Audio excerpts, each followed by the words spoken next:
तर hi guys, तुम्ही बघू शकता आज माझ्या डोक्याची चंपी झालेली आहे. तर मी आज मस्तपैकी तेल लावलेलं आहे डोक्याला, त्यामुळे माझा चेहरा पण एकदम वेगळा दिसत असेल तुम्हाला.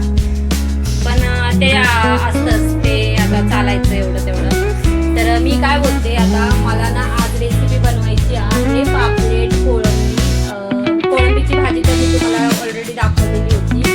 तर सध्या मी गॅसवरती एक डाळ घातलेली आहे शिजवायला, कारण का मला डाळ भात पण बनवायचा आहे आणि मच्छी पण फ्राय करायची आहे. तर माझ्याकडे होते, मासळी बाजारामध्ये गेलेले, तर तुम्हाला दाखवलेलं पण होतं मी ब्लॉगमध्ये काही काय काय घेतलेलं आहे ते.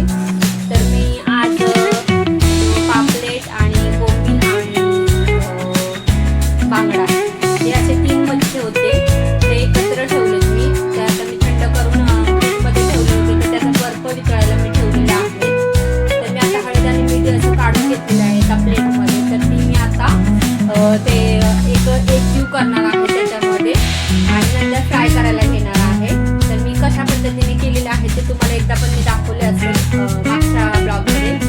तर मी आता खूप दिवसांनी पण बनवते, त्याच्यामुळे तुम्ही आता बघू शकता. पण आणि जे मी जसं बनवते तसंच तुम्हाला दाखवणार आहे, की जसं की मी लाल तिखट वापरते म्हणजे आमचा भाजी मसाला, प्लस मी हळद पावडर लावते त्याला, आणि मीठ आणि आपलं बेसन पीठ पण पाहिजे असेल तर बेसन पिठामध्ये पण करू शकतो.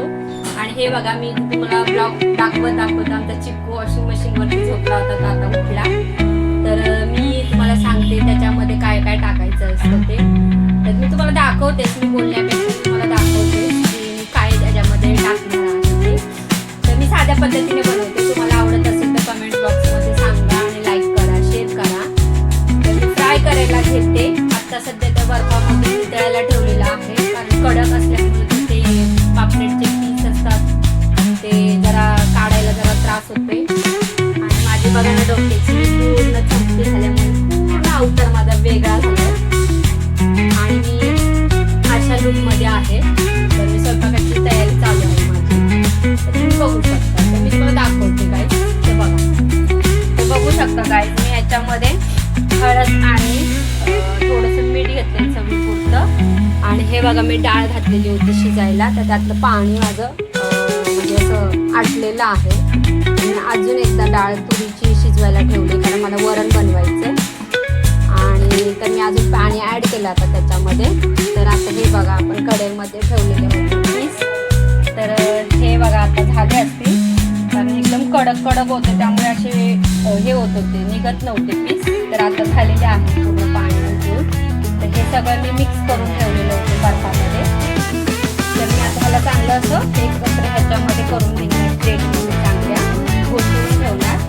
आणि आमची लाल तिखट पावडर आणि हळदी मीठ तरी ॲड केलेलं आहे. आणि बस ह्याच्यामध्ये मिश्रण करणार आणि ह्याच्यामध्ये तुम्हाला पीठ जर पाहिजे असेल ते ॲड करायचं. पनीरचं पीठ कोणी रव्यामध्ये करतात, तर तांदळाचं करतो. गव्हाच्या पिठामध्ये चण्याच्या पिठामध्ये ॲड करून हे बनवणार आहे फ्राय. तर मी करायला घेते गाईस, तुम्हाला दाखवते. चला, चण्याचं पीठ घेतलेलं आहे, चटणी पावडर आहे, मीठ आहे,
भाजून घेऊया. तिला दुसरी साईड करूया.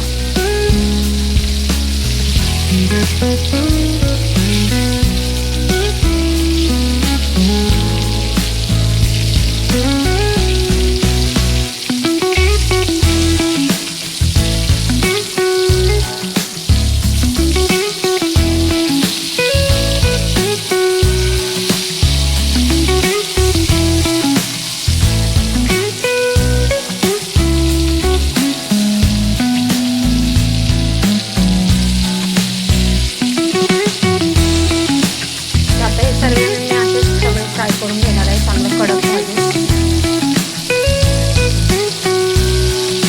बांगडा पण आपण ह्याच्यातून तळायचा आहे आणि कोंबडी बघू शकता गाईस. बांगडे पण मी बघा करून घेतलेले असते मसाल्यामध्ये दाखवलेलं.